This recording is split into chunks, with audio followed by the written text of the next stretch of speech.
Good morning. Today we will prepare beans soup at Modica style. The ingredients we need are beans, small tomatoes, cabbages, celery, onion, potatoes, oil, salt. Let's take our beans. Before we must pinch them with the tip of knife. And then we must put them in pot with some water. Let's put in the pot our beans. And let's let cook them for about 15 minutes. Without adding nothing else. We have let cook our beans for about 15 minutes.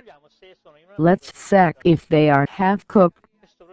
If they are half cooked, we can peel them and pass to the next step.